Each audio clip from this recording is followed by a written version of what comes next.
Շնորհակալություն պարոն Շահինյան, որ համաձայնեցիք այս զրույցին։ Երեք Ադրբեջանը, Սադրանքի հետիներ, հայ-ադրբեջանական սահմանի ամբողջ երկայնքով լայնամասշտաբ սադրանք է եղել հայկական կողմը պաշտոնական տեղեկությամբ ունի զոհ, բայց Նիկոլ Փաշինյանը քպականները խոսում էին զոհերի մասին եւ խոսում է զոհերի մասին 24 ծառայողի հետ կապը կորել է, ունենք երևակայել, ինչպես է գնահատում ստեղծված իրավիճակը, խնդրեմ։ Սա բնականon շարունակությունն է այն ինչ որ երիտ հայերը, երիտ թուրքերի զավակները, թորները կամ ծորները 18 թվականից արդեն մի քանի ամիս անց իշխանություն գալուց հետո վերցնելով բացարձակ իշխանություն ստանեցին Հայաստանի պետականության վերացմանը եւ հայ ազգի հայկական լեռնաշխարհում բնակվելու իրավունքից զրկելու Դրա համար նրանք տարբեր քայլերի գնացին, մենք հիշում ենք ընտանիքների հետ կապված եկեղեցու վրա հարձակումները, բանակի կազմաքանդումը, որի վերջնական վառապացույցը եղավ Պաշտպանության նախարարի փոփոխությունը,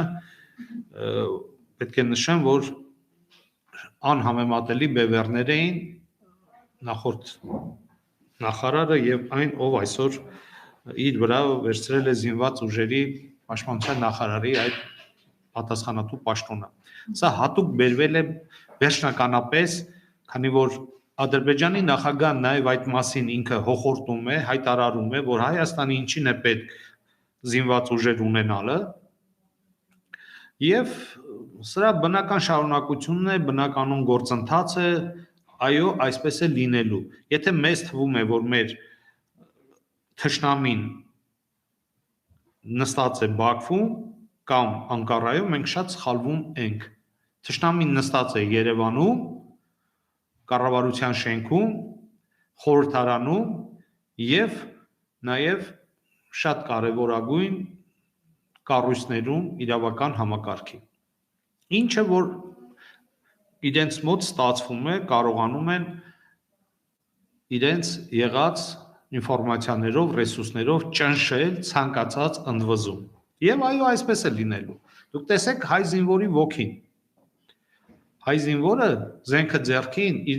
մի ձեռքով գցում է եռագույնը գետնին, մյուսով ծնկաչոք աղերսում է, որ իրեն խնայեն։ Այս ստորացուցիչ իրավիճակը, որ ստեղծվել է, սրա նաև վառ ապացույցն էր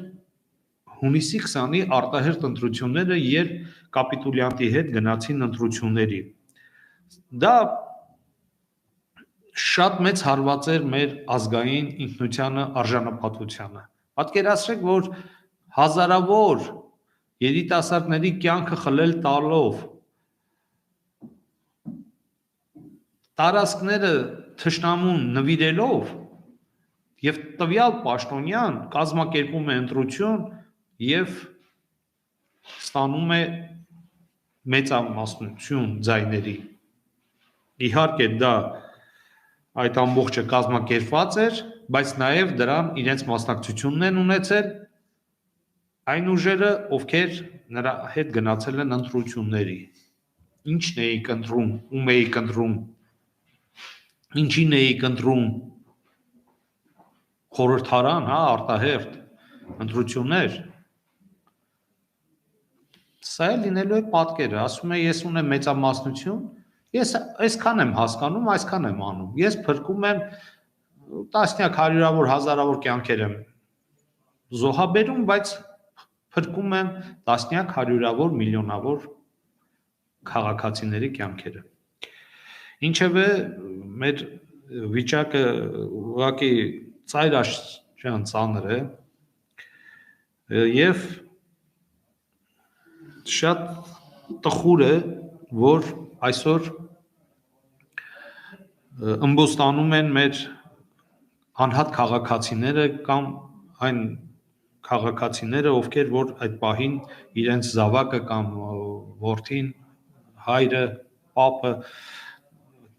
ծառայության մեջ է գտնվում եւ չունեն նրանից լուր։ Պաշարին Մեր հոգևոր դասը, կներեք, մեր հոգևոր դասը, մեր հոգևոր առաջնորդները, մենք ունենք փայլուն հոգևորականներ, որոնք որ իրականում ծառայում են իրենց գաղափարներին, իրենց առաքելությանը, ոչ այն մի քանիսը, որոնք որ կարող են ստվերել մյուսներին, չէ, մենք մեծամասնությամբ փայլուն հոգևորականներ ունենք, հիանալի։ Նրանք եւ նախկին նախագաները պետք է իհարկե արդեն ուշ էր, այդ 3 պետք է արվեր, կոչ անեն եւ ժողովրդական մասաները պետք է դուրս գան փողոց։ Էլ տուն չգնալու, որտեվ շուտով մեր հետևից են գալու, մեր տների մեջ են մեզ սատկացնելու, մորթելու, ծեծելու, բռնաբարելու։ Ինչու եմ ասում, որ նախագաները առաջնորդեն, կոչ անեն, իզեն ազգային ազատագրական պայքարի դուրս գալու, քանի որ նրանք եւ ունեն աշխատանքային փորձ, մենք այսօր չենք քննարկելու լավը, վատը, արդյունքները, բացարձակ էլ դրա մասին չի խոսքը։ Այսօր կործանվում է Հայաստանի 3-րդ հանրապետությունը եւ կարծում եմ սա կլինի արդեն վերջնական, եթե մենք չփորձենք անցնել ինքնապաշտպանության առաջի հերթին։ Երբ որ մենք կպաշտպանենք մեր տունը, մեր սահմանները, մեր զինվորին, որը իրեն մենակ չի զգա եւ իրեն վայել ձևով կպաշտպանի սահմանները, իմանալով որ իր պաշտպանության համար մի քանի հոգի այնտեղ տարբեր աշխատանքներ ու ծառայություններ են կատարում, որպեսզի ինքը պատշաճ կարողանա կազմակերպել այդ պաշտպանությունը, այդ ժամանակ իրավիճակը կփոխվի, նաև կփոխվի միջազգային հանրության վերաբերմունքը մեզ։ Ես մի օրինակ եմ ուզում բերեմ, 92-94 թվականին Միքայել Հարությունյան, գեներալ գնդապետ, ով նաև պաշտպանության նախարար է եղել, եթե չեմ սխալվում այս պահին հետախուզման մեջ է, թե ինչ, այս անասունների կողմից, նրա ընտանիքը, ինքը եւ իր կինը կարողացան պատշաճ կերպով ներկայացնել Վազգեն Սարգսյանի կերպարը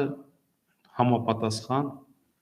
ռազմական գերատեսչության ղեկավարների մոտ։ Քանի որ սկզբնական հանդիպան ժամանակ կոնտակտ չէր ստեղծվել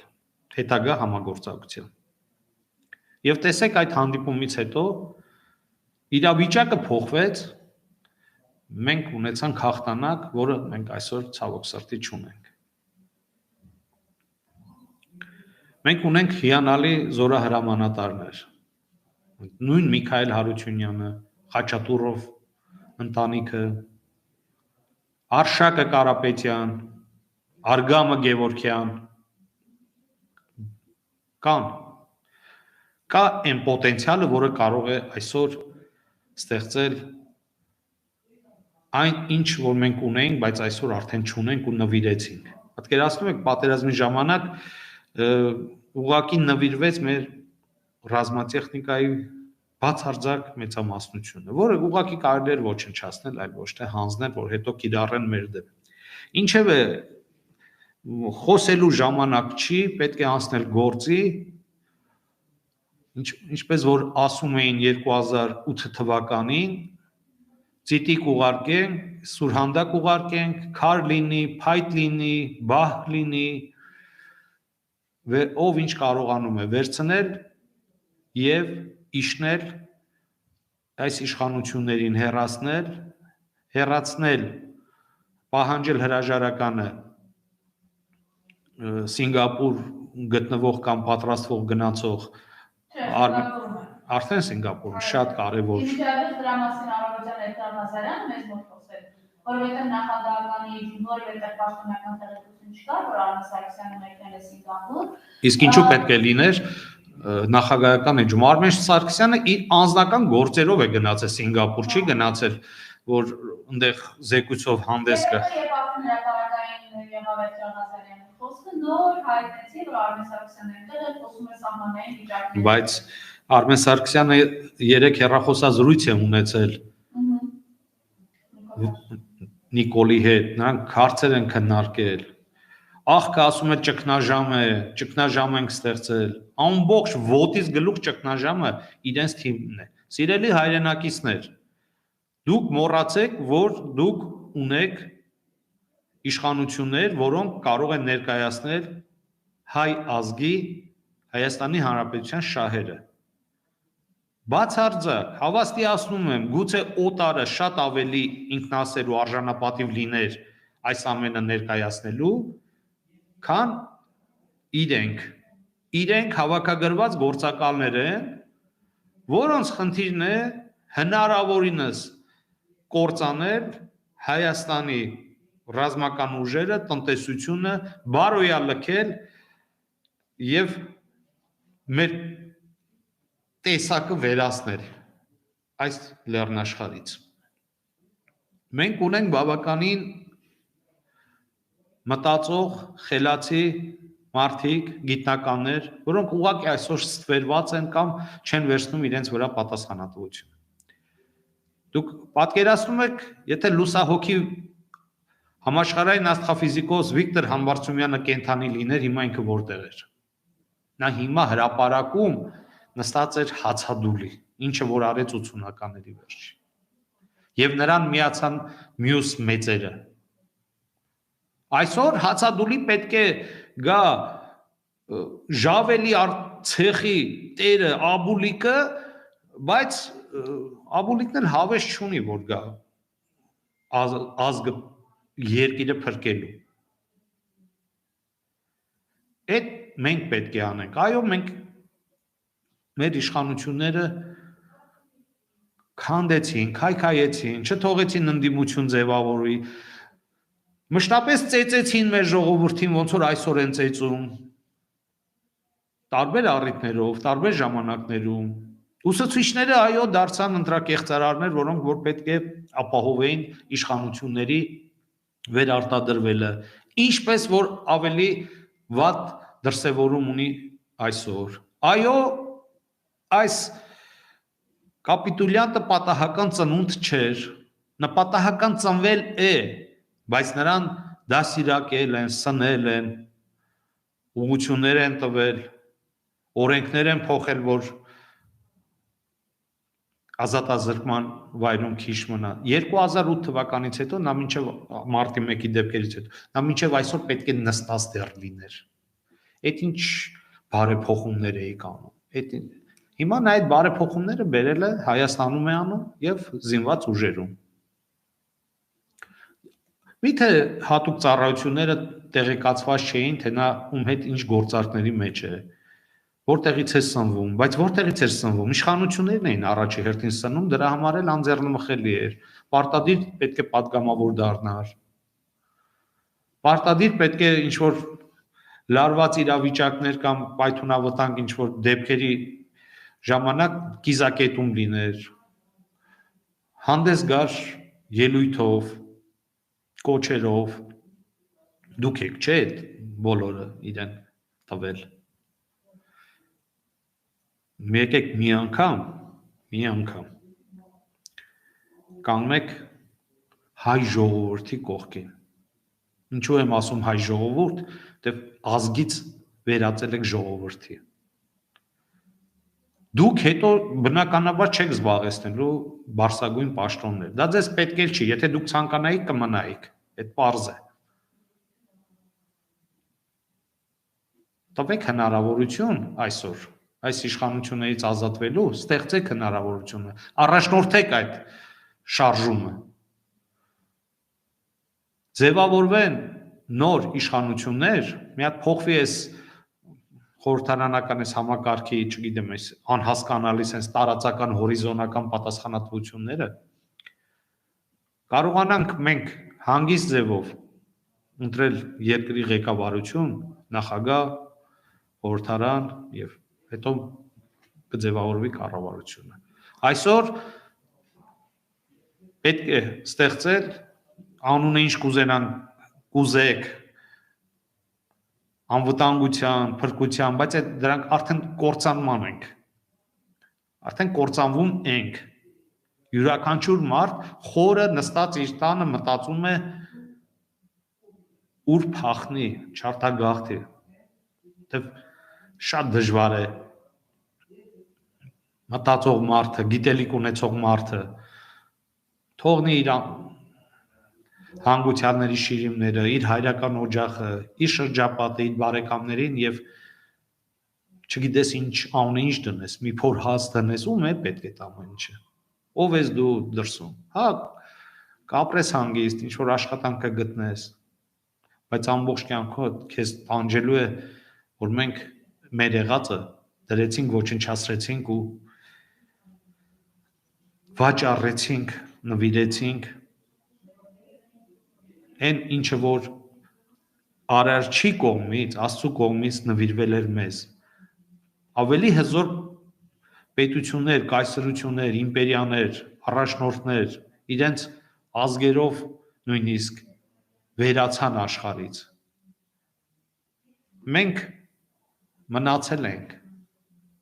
ուրեմն մենք անելիք ունենք, մենք ասելիք ունենք, մենք նոր գիտնականներ պետք է տանք, մենք նոր ռեժիսորներ պետք է տանք, մենք նոր բժիշկներ պետք է տանք, մենք նոր գիտության ասպարեզում աշխարհում նոր հայտնագործություններ պետք է անենք։ Այո, մենք կարող ենք մեր պետությունը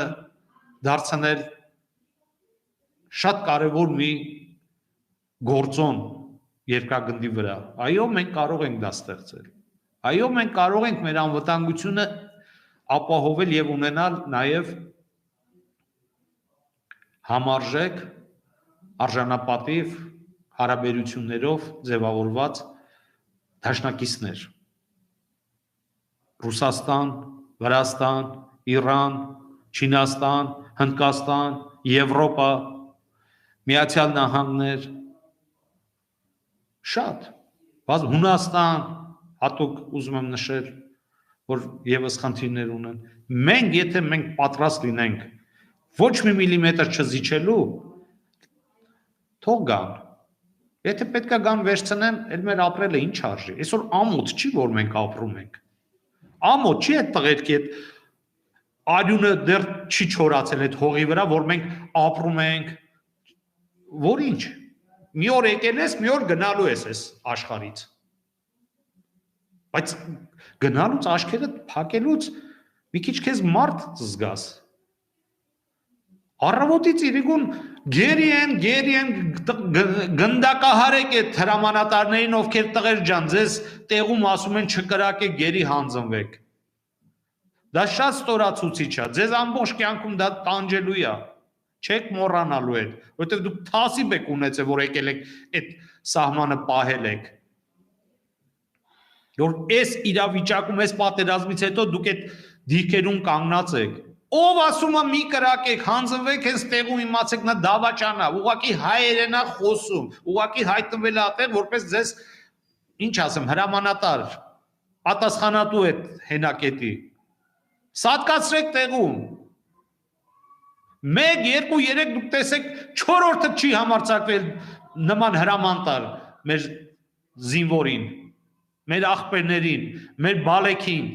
Բա դա ասելու բան է։ Տանում մցնում են այդ վրանը, այդ մենակ իրանք են գերի ընկնում, ես չեմ հասկանում։ Կամ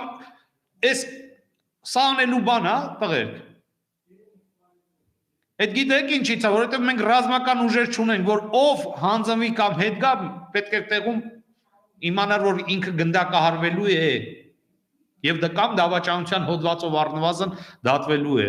Չեք ուզում ծառայեք, գնացեք, բանտ նստեք, ասեք կնստեմ, բայց չեմ ծառայելու, թող գնային մարդը ով կծառայի, կամ դրսից պայմանագրային հիմունքներով վերեն ծառայություն անցկացնեն։ Մենք այս օր առաջնային պետք է բանակը ոտքի հանենք։ Եվ այո կա, դեռ այդ հիմքը կա, Այդ մարդիկ կան, այդ կադրերը կան դեռ։ Լավ, պարոն Բարսագույն սպաներ, գեներալներ, դուք չեք ամանչում, իսկ չմոյեք, արա դուք դարել։ Իսկ փալաստրիապ կայեք դուք դարել, արա, թքեմ ձեր այն եղաշեղացի վրա։ Կտանեն այս ազգը զինվորին եզև կստորացնեն։ Մի օրինակ բերեք, որ ձեզ հետ փոխկապակցված, ձեր իշխանությունների, քաղաքական, ռազմական, մեկը ինչ-որ բարեկամ այսօր հայտնվել է այդ վիճակի մեջ կամ գերության մեջ է գտնվում։ Հələ մեկ օրինակ բերեք։ Երևի Էռատոն, Աշոտիկենց զորքը, Մայրամիկենց գրուպան, հա, հիմա դիրքերում են, հա, Արցախ էի գնացել պաշտպանելու, բայց որ Հայաստանը sense դրած ստորացնում ու ոչնչացնում են, վերեկանգել տեղները, տարա, դուք այս ձևի գողավազականասուններ եք եղել, որ սենց այսօր ծպրտումները չի հելնում։ Ինքնասիրություն մեկը չունի, մի հատ գնդակահարի, արա, դավաճանին։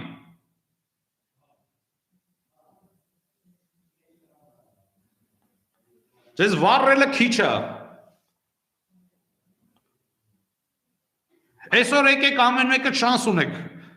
ինչ-որ ձևով չգիտեմ, ինքնամաքրո, եկեք հավաքվենք, գնանք ու պաշտպանենք մեր հայրենիքը։ Մեկ-երկու օր հետո այո աշխարհը ուշադրություն կդարձնի, որովհետև կասի ես նամուս ունեմ, ոնց որ իրենց ինքնության համար պատրաստ են մեռնելու,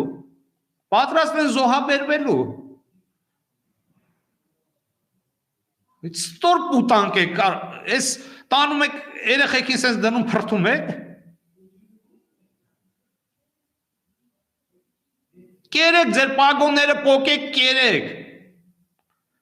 Դուք չեք հասկանում, որ այդ երեխեքի ծնողների անեծքը ձեր ընտանիքներից է դուրս գալու։ Ինչ ունեք կորցնելու, ինչ եք տանելու, ջիպներ վերցնելու ձեզանից։ Այդ ստոր արարածներ,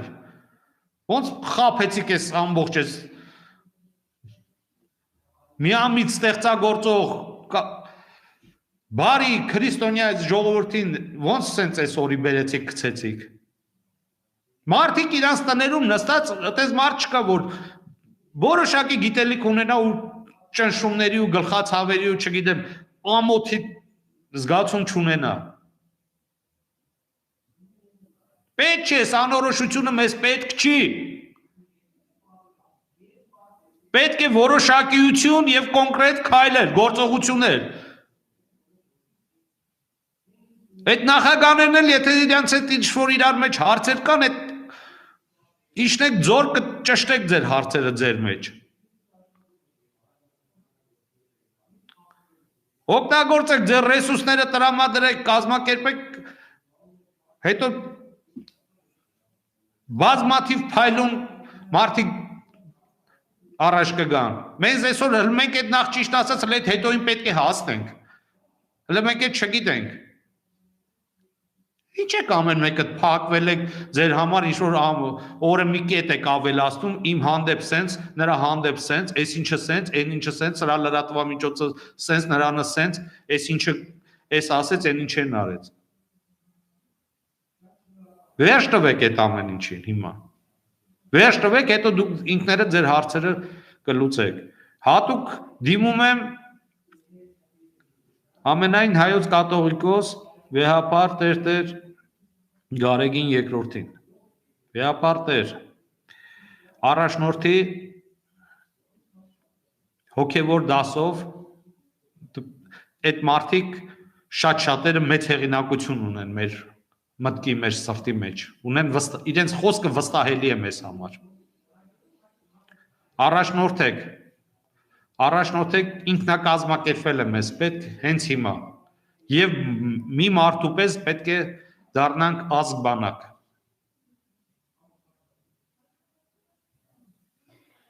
Եվ պարոն Շահինյան, տեսեք, քրթական պատգամավոր պաշտպանության եւ անվտանգության հարցերով հանձնաժողովի ղեկավար Անդրանիկ Քոչարյանն ասում է, կարող է Հայաստան Դաշինքն Ադրբեջանին ասել, որ այսպիսի գործողությունների գնալ։ Իրենք ամեն կերպ, ամեն ձևից, ամեն քայլով փորձում են ամեն ինչ բարթել ու արագ այսպիսի հայտարարություններ են անում։ Ինչ ունեք ասել այդ։ Չեմ անդրադառնա հայտարարության, ուղղակի կբերեմ մեկ օրինակ, ով է հայտարարություն անողը։ 94 թվականին իմ հայրս եղել է մի մեքենայի մեջ, ողջաբերդից իջնելու կրակահերթ է եղել, որտեղ մարդ է մահացել մեքենայի մեջ եւ ծանր վիրավորվել է իմ հայրը 6 տեղից։ Այդ հանցագործ խմբի կոորդինատոր Պարագլուխ եւ որպեսզի նրանք բանտերում չանցկացնեն, իրոք այդպես էլ եղավ, շատ կարճ տևեց գլխավոր տեղում կազմակերպիչներից մեկի ազատազրկումը։ Այդ օպերացիաները ղեկավարներից մեկը հենց ինքն էր, կոնկրետ այդ գրուպայի ղեկավարը հենց դա էր։ Հիմա ես իր ինչը ցիտեմ։ Նա ոտքից գլուխ հանցագործ է, իր ամբողջ կյանքում զբաղված է եղել թալանով, Շիրակի մարզը չոքացրեց լրիվ ինչ կարար հավաքեց տարավ։ Մենք ուղղակի եթե նմանների այսօր մեզ հնարավորություն է տվել, որ մենք իրենց պետք է մեկնաբանենք, մենք կործանված ենք։ Սրանց վարկյան առաջ պետք է եթե չձերբակալել, գոնե շպրտել դուրս իրենց աթոռներից։ Շնորհակալություն, պարոն Շահինյան, որ չմերժեցիք մեր հրավերը։